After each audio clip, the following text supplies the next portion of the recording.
Who is it, baby? Your pizza, traitors. And now, the bill. My wife Lauren thinks I'm an idiot. She's probably right, considering I just discovered she's been screwing her 29-year-old coworker while I've been fixing routers and pretending our marriage isn't circling the drain like yesterday's coffee. I'm Pete Callahan, 36 years old, and up until 3 hours ago, I thought I had a pretty decent life. Field engineer for a mid-sized company in Dallas, modest house in the suburbs. Wife who works in HR at some corporate firm downtown. The American dream, right? Wrong. Dead wrong. It started this morning when I climbed into our attic to fix the Wi-Fi router that's been acting up. Lauren's been complaining about slow internet during her important work calls from home. Always so considerate, that's me. Pete the problem solver, Pete the reliable husband, Pete the complete damn moron. I was up there, sweating through my polo shirt, when I heard Lauren's voice drifting up through the thin ceiling. She was on a video call, and at first I figured it was work-related. Then I heard her laugh. Not her polite professional laugh, her bedroom laugh, the one I hadn't heard directed at me in about 2 years. God, Cody, you're so bad, she giggled. What if Pete hears us? My hands froze on the router cables. Cody, I knew that name. Cody Masters, the gym-obsessed pretty boy from her office, the one she'd mentioned a few times as just a friend and really sweet but so young. He's probably buried in some computer manual, came a male voice through her laptop speakers. Besides, didn't you say he's completely clueless? Guy wouldn't notice if you tattooed cheater on your forehead. Lauren's laugh again. Oh, honey, Pete's about as observant as a brick wall, and half as interesting. I swear, sometimes I look at him and wonder what I was thinking when I married him. He's so pathetic. Wouldn't hurt a fly, wouldn't fight for anything, just accepts whatever life throws at him. I should have climbed down right then, should have confronted her immediately, but something kept me frozen in place. Listening to my wife of 8 years tear me apart for her boy toys entertainment. When are you going to leave him? Cody's voice had that whiny, entitled edge that made me want to reach through the screen and slap him. Soon, baby. I'm just waiting for the right moment. Maybe after I get that promotion. Pete's got some money saved up, and I want to make sure I get my fair share. Plus, I need to be smart about this. Can't have him getting suspicious and hiding assets or anything. You're so smart, babe. Way too good for some loser IT guy. Tell me about it. God, you should see him in the mornings. Shuffles around in his ratty boxers, making his instant coffee, checking his boring work emails. No ambition, no passion. He's like a robot programmed to pay bills and fix things. That's when I heard it. The sound that made my blood run cold and hot at the same time. The soft, breathy moans that meant things were getting physical, even over video chat. I wish you were here right now, Lauren whispered. Soon, baby. Tomorrow night, right? Same hotel? Yes. Pete's got that stupid poker game with Ray. He'll be gone all evening. I'd heard enough. More than enough. I carefully backed away from the router and made my way down the attic ladder, my mind racing. 8 years of marriage. 8 years of thinking I was building something with someone who loved me. 8 years of being the reliable, steady husband while she was planning her exit strategy with some kid who still lived with his parents. But here's the thing about us pathetic guys who wouldn't hurt a fly. We're usually a lot smarter than people give us credit for. And when we finally get pushed too far, we don't just roll over, we get creative. I spent the rest of the afternoon acting completely normal, made small talk when Lauren came downstairs, asked about her day, even offered to pick up dinner. She played the loving wife perfectly, kissing my cheek and telling me how much she appreciated everything I do. You're such a good husband, Pete, she said, her hand on my shoulder. I'm so lucky to have you. If I hadn't heard her conversation with Cody, I might have actually believed her. Hell, I might have even felt guilty about doubting her. But now? Now I just smiled and nodded, already planning my next move. That evening, after Lauren went to bed early, claiming a headache, I sat in my home office and did what I do best, research. By midnight, I knew everything there was to know about Cody Masters. Where he lived, with his parents in a nice suburb about 20 minutes away, where he went to college, barely graduated from a local state school, his social media profiles, lots of gym selfies and inspirational quotes about living your best life. And most importantly, his schedule. I also did some digging into Texas divorce law. Turns out infidelity still matters in this state, especially when it comes to property division. And thanks to Lauren's own words, I had a pretty clear picture of her plans to screw me over financially. The funny thing is, She was right about one thing. I wouldn't hurt a fly. I'm not a violent guy, never have been. But she was dead wrong about everything else. I wasn't pathetic, I wasn't clueless, and I sure as hell wasn't going to just roll over and let her destroy me. I was going to destroy her first. The next morning, I woke up with the clarity that comes from having a purpose. Lauren was already in the shower, humming some pop song and probably thinking about her evening plans with Cody. I made coffee, real coffee, not the instant stuff she'd mocked, and sat at the kitchen table watching her morning routine with new eyes. She came downstairs looking polished and professional in her navy blue dress, the one that hugged her curves just right, the one she used to wear for me on special occasions. Now I realized it was probably Cody's favorite. "You're up early," she said, grabbing her travel mug from the counter. "Couldn't sleep," I replied honestly. "Big day ahead?" "Oh, what's going on at work?" I smiled. "Just some problem solving. You know how I love a good challenge." She kissed my forehead absently. "That's my Pete, always fixing things." After she left, I made a few phone calls. First to my buddy Ray, confirming our poker game and asking if we could move it to his place instead of the usual bar. Then to a lawyer I'd found online, Marissa Chen, specializing in divorce and family law, with stellar reviews and a reputation for being thorough and aggressive. "Mr. Callahan," she said when I reached her office that afternoon, "you mentioned on the phone that you suspect your wife is having an affair." Marissa was exactly what I'd hoped for. Sharp, professional, and clearly someone who didn't suffer fools. Her office was clean and organized, with law books lining the walls and a no-nonsense attitude that put me at ease. "I don't suspect it," I said, pulling out my phone. "I know it." I'd spent the morning setting up a small recording device in Lauren's car. Nothing illegal. Texas is a one-party consent state, and technically, since both our names were on the car title, I had every right to know what was happening in our shared property. The device was voice-activated and would upload everything to a cloud storage account. "That's thorough," Marissa said, reviewing the documentation I'd prepared. "You work in IT?" "Field engineer. I'm good with technology." "I can see that. Now, about your wife's assets and income?" We spent 2 hours going over everything. Bank accounts, retirement funds, the house, her salary, my salary, potential alimony, property division. By the time I left her office, I had a clear picture of what I was facing and what I needed to do. That evening, I headed to Ray's place for poker, but not before making a detour. I parked across the street from the Marriott downtown, the one Lauren had mentioned in her video call. Sure enough, at exactly 6:30 p.m., I watched her BMW pull into the parking garage. 20 minutes later, Cody's red Camaro followed. I didn't stick around to watch them come out. I'd seen enough, and besides, I had a poker game to attend. Ray and the guys were expecting me, and I needed the alibi. "You seem different tonight, Pete," Ray observed as he dealt the cards. "More focused." Ray Martinez had been my friend since college. He was one of those guys who could read people like open books, which made him both a great friend and a dangerous poker opponent. "Just got some things on my mind," I said, studying my cards. "Lauren things?" I looked up at him. Ray had never been Lauren's biggest fan, though he'd always been polite about it. "What makes you say that?" "Call it intuition.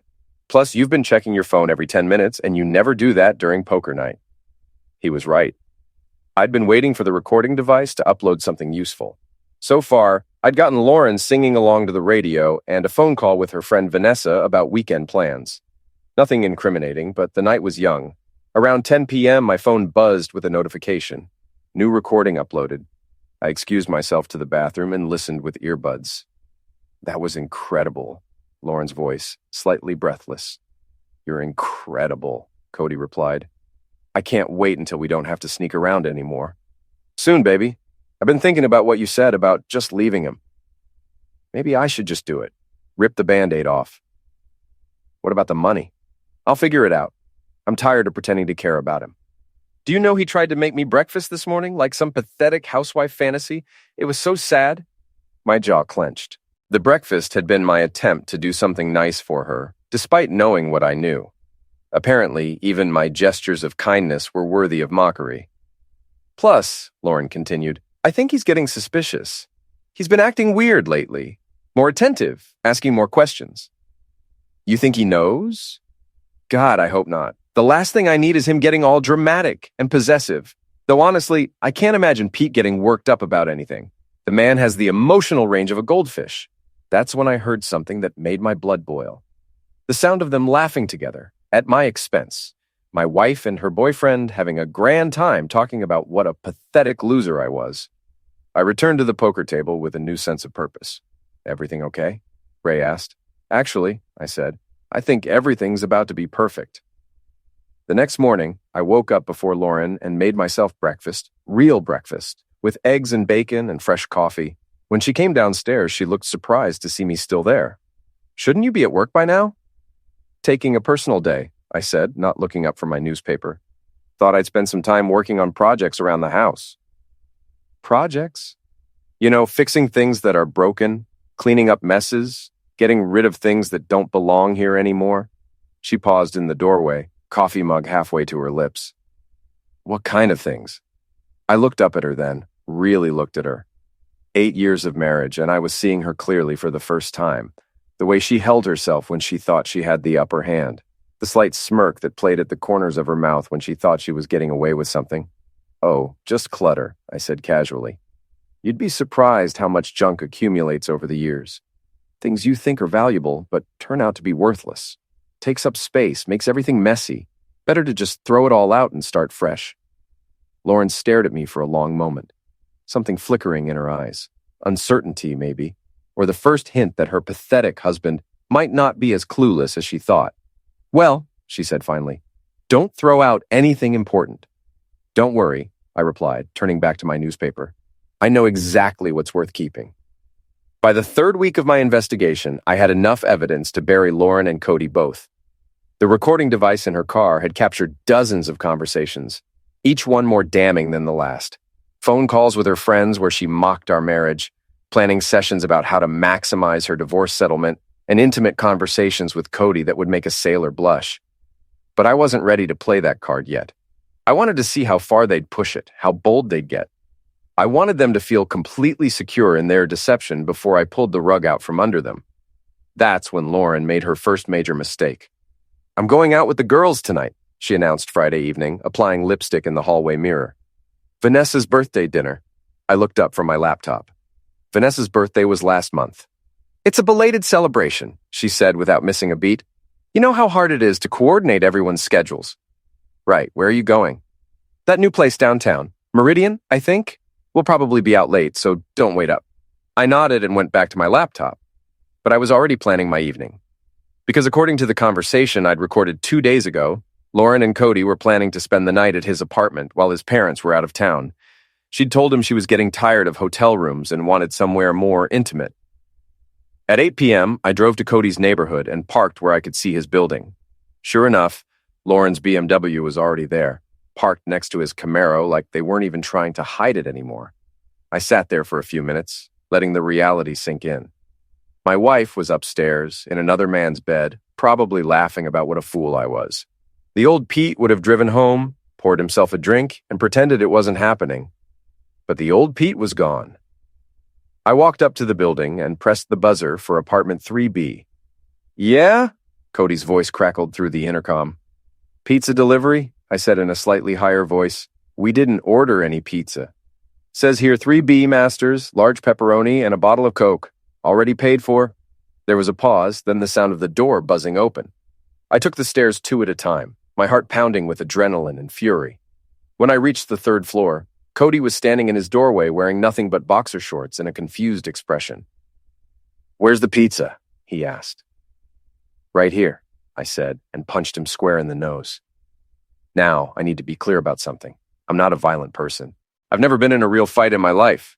But there's something about seeing your wife's lover standing half undressed in a doorway, clearly fresh from screwing your wife, that brings out instincts you didn't know you had. Cody stumbled backward, blood streaming from his nose, and crashed into a small table by the door. "What the hell, man? Pete?" Lauren's voice came from deeper in the apartment. She appeared a moment later, wrapped in what I assumed was Cody's bathrobe. Her face went white when she saw me. "Surprise," I said, stepping into the apartment and closing the door behind me. "Hope I'm not interrupting anything important." "Pete, I can explain," Lauren started. "Oh, please do," I interrupted. "I'm dying to hear how you explain being without clothes in your coworker's apartment when you're supposed to be at Vanessa's birthday dinner. The birthday dinner for a birthday that already happened last month. Cody was holding a dish towel to his nose, glaring at me. You broke my nose, you psycho. It's not broken, I said calmly. Trust me. If I wanted to break it, it would be broken. Consider this a love tap. Get out, Lauren said, trying to regain some composure. You have no right to be here. Actually, I have every right to know where my wife is and what she's doing, especially when she's lying to me about it. We need to talk, she said, but not here, not like this. Oh, we're going to talk, all right, but first, I want to hear from Romeo here. I turned to Cody, who was still dabbing at his nose. Tell me, Cody, what exactly are your intentions with my wife? Dude, I don't have to tell you anything. Dude, I mocked. You're screwing another man's wife in your childhood bedroom while your parents are out of town. The least you can do is be honest about it. Pete, stop, Lauren said. This isn't solving anything. You're right, I agreed. This isn't solving anything. You know what would solve something? A divorce. A nice, clean divorce where I get to keep everything because my wife decided to cheat on me with a boy who still has Pokemon posters on his walls. I don't have Pokemon posters, Cody mumbled. I looked around the apartment. He was right. The posters were actually of various superheroes and sports cars, much more mature. Look, Lauren said, I know you're hurt, and I know this looks bad. Looks bad? I laughed, and it came out harsher than I intended. Lauren, you're standing in another man's apartment wearing his bathrobe. Your hair is messed up, he's half undressed, and there are clothes scattered all over the floor. This doesn't look bad. This is bad. We were going to tell you, Cody said, apparently finding some courage. We're in love. In love, I repeated. How romantic. How long has this grand love affair been going on? Lauren and Cody exchanged glances. A few months, she said quietly. Try 6 months, I corrected. I've been listening to your phone calls, Lauren. I know about the hotels, the lies, the plans to take me for everything I'm worth in the divorce. I know you think I'm pathetic and clueless and wouldn't fight for anything. Her face went pale. You've been spying on me? I've been protecting myself. Big difference. That's illegal, Cody said. Actually, it's not. Texas is a one-party consent state, and since my name is on the car title, I have every right to know what happens in our shared property. Maybe you should have paid more attention in whatever law classes they make HR people take. Lauren sank onto the couch, the fight going out of her. What do you want, Pete? What do I want? I looked around the apartment again, taking in the cheap furniture and the smell of microwaved food. I want you to pack your things and get out of my house. I want you to stop lying to me, stop pretending you care about our marriage, and stop treating me like I'm too stupid to see what's happening right in front of me. Where am I supposed to go? I gestured around Cody's apartment. I'm sure your boyfriend will take care of you. After all, you're in love. My parents come back tomorrow, Cody said weakly. Then I guess you better find somewhere else to play house. I turned to leave, then paused at the door. Oh, and Lauren, next time you want to mock your husband to your girlfriends, you might want to make sure he's not listening. Turns out this goldfish has pretty good hearing. I left them there, Lauren crying on the couch and Cody still holding the towel to his nose, and walked back to my car feeling lighter than I had in months. The war was officially on. The next morning, I woke up alone in my house for the first time in 8 years. Lauren had come home around midnight, packed 2 suitcases, and left without saying a word. I'd pretended to be asleep, but I'd listened to her moving around our bedroom, opening drawers and closets, taking only what she absolutely needed. She'd left her wedding ring on the dresser. I made coffee and sat at the kitchen table, staring at that ring and thinking about what came next. I'd won the first battle, but the war was far from over. Lauren was smart, and she'd be planning her counterattack. I needed to be ready. My phone buzzed with a text from an unknown number. This isn't over, a-hole. You'll regret messing with us. See, I screenshotted the message and forwarded it to Marissa Chen with a note. Evidence of maltreatment from wife's boyfriend. May be useful. Her response came back within minutes. Document everything. Don't respond. Let them make mistakes. Over the next few days, they made plenty of mistakes. Cody drove by my house twice, slowing down and staring. Lauren called my work phone repeatedly, demanding to talk. Her friend Vanessa showed up at my door Sunday afternoon, trying to convince me that I was being unreasonable. Lauren made a mistake, Vanessa said, standing on my porch like she was doing me a favor by being there. But she loves you, Pete. She's willing to work things out. Is that what she told you? I asked. Because according to the recordings I have, she thinks I'm pathetic and can't wait to divorce me and take half my money. Vanessa's face faltered. Recordings? Oh, yes. Hours and hours of recordings. Lauren talking about what a loser I am, planning her exit strategy, laughing about how clueless I am. Want to hear some highlights? That's illegal? No, it's not. But you know what is illegal? Infidelity. Well, not illegal exactly, but it sure makes divorce proceedings interesting in Texas. Vanessa left without another word. Monday morning, I went to work and acted like nothing had happened.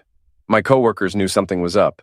I was more focused, more energetic, cracking jokes and actually participating in conversations instead of just nodding along. My boss, Jim Rodriguez, pulled me aside around lunch.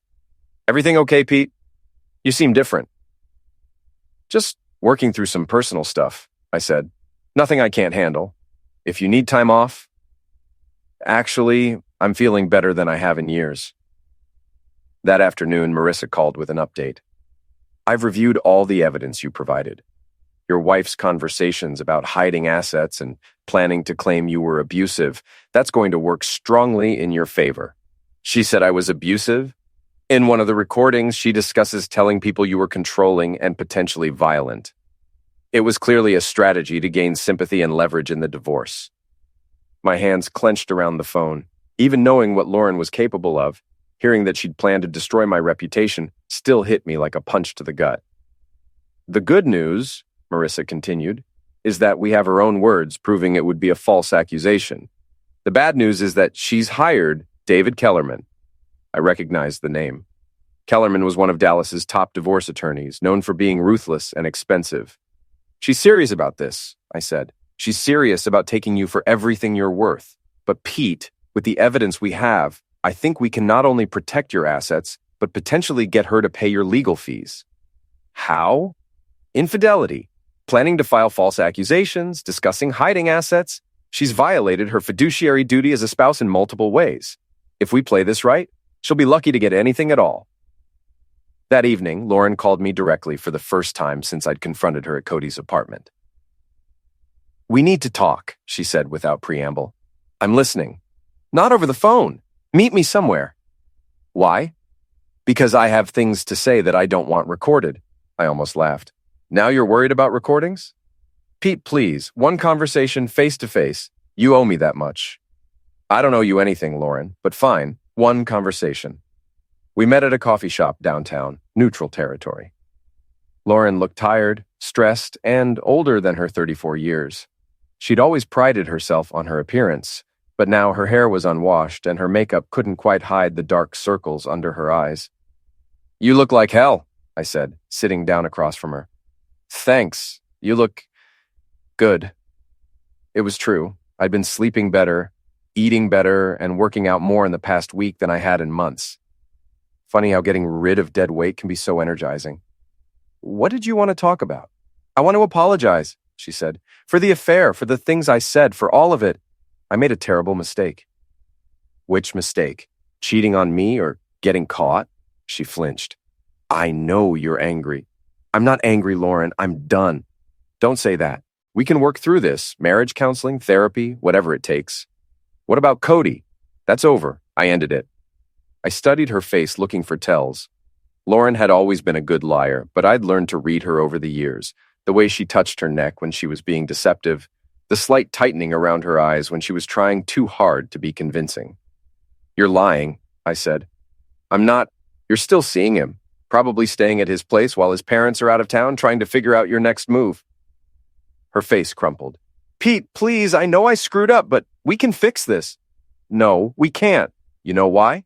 Because even if I could forgive the cheating, even if I could get past the lies and the betrayal, I heard what you really think of me.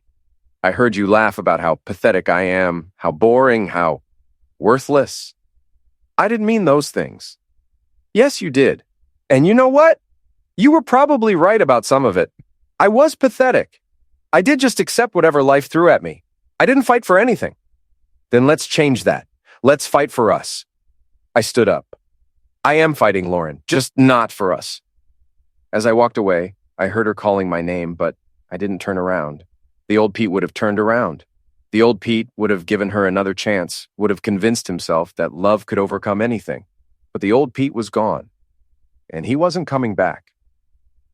3 months later, I was sitting in a conference room across from Lauren and her high-priced attorney, watching her realize that she'd made the biggest mistake of her life. Your client is willing to accept a 50-50 split of all marital assets, David Kellerman said, sliding a document across the table. Marissa Chen didn't even look at it. My client rejects that offer. On what grounds? Infidelity, breach of fiduciary duty, and attempted fraud. Marissa opened a thick folder and began laying out photographs, transcripts, and financial documents.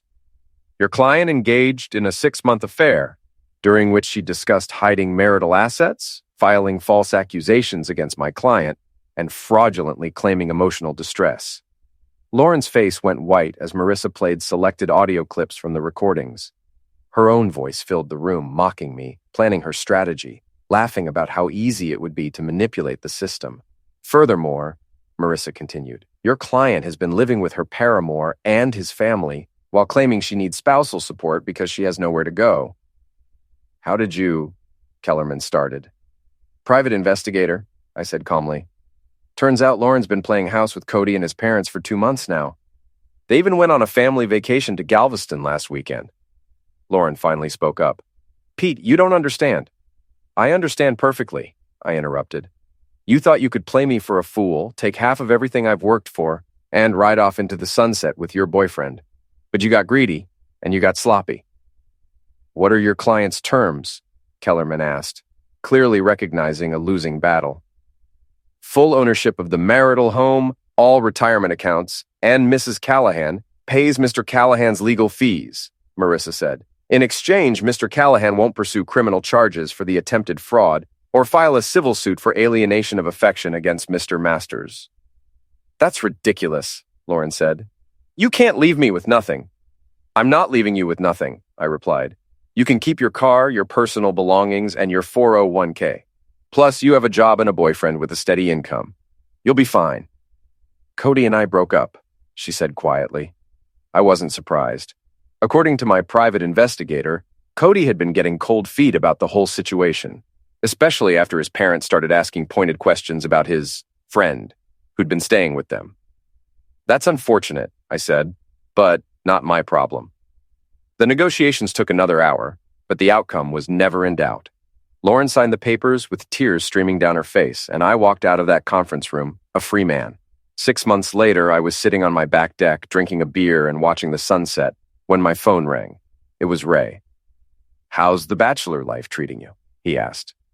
Can't complain. House is clean. Bank account is healthy. And I haven't had to listen to anyone complain about my coffee in months. Any regrets? I thought about it. Just one.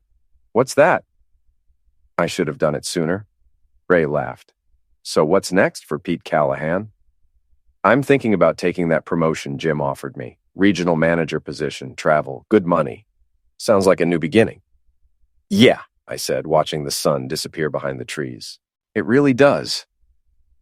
As I hung up the phone, I reflected on everything that had happened. Lauren had been right about one thing. The old Pete wouldn't have fought for anything.